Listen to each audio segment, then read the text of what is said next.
एक बरसाती रात को मैंने अपने दोस्तों के साथ एक रोमांटिक छुट्टी पर दिल्ली जाने का निर्णय लिया। हमने अपने वोकेशन को इस ट्रिप के लिए समय निकाला था। यह छुट्टी हम सभी के लिए यादगार होने वाली थी, लेकिन कुछ ऐसा हुआ जो हमें कभी भी नहीं भूल सकते। हमारा यात्रा दिल्ली के सुंदर दृश्यों के साथ शुरू हुआ।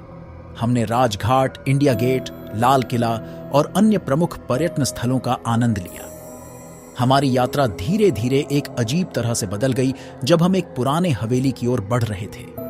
हवेली वाकई भयंकर दिख रही थी। विशाल दरवाजे, अत्यंत भयानक दीवारें और आलात के साथ सुसज्जित यह इमारत हमें डर से कांपती थी। फिर भी हमारी जिज्ञासा हमें अंदर जाने के लिए मजबूर कर दी। हवेली के अंदर हम अपने आप को एक अलग ही दुनिया में पाए।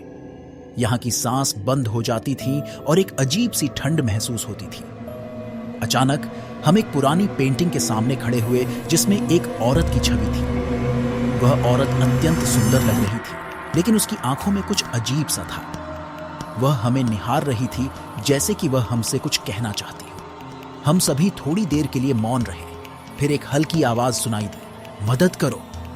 वो आवाज खत्म हो गई और हम सभी एक दूसरे की तरफ देखने लगे। औरत की तस्वीर अचानक गायब हो गई और हम एक बड़ी सी छिद्र में गिरते देखे गए। चिंता और डर के मारे हम उस जगह से निकलने के लिए दौड़ पड़े।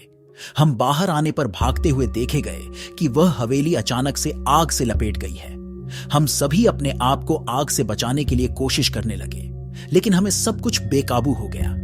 एक ही पल में हम सभी ने अपनी आंखों में आखिरी बार वह अजीब औरत देखी और फिर हम सबका सामना एक भयानक हादसे से हुआ।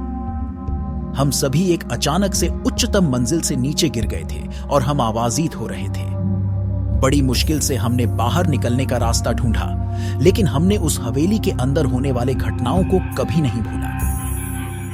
हमारी छुट्टी, जो हमारे लिए एक यादगार अनुभव होनी थी, वो भयानक सपनों की तरह पल गई। आज भी जब मैं अपने दोस्तों के साथ वही यात्रा की बातें करता हूं, तो हम सभी के चेहरों पर डर का आभास होता है। दिल्ली की वह यात्रा हमें हमेशा याद रहेगी, लेकिन अब हमें उस हवेली की भयानक छाया को भूलने की कोशिश करते हैं।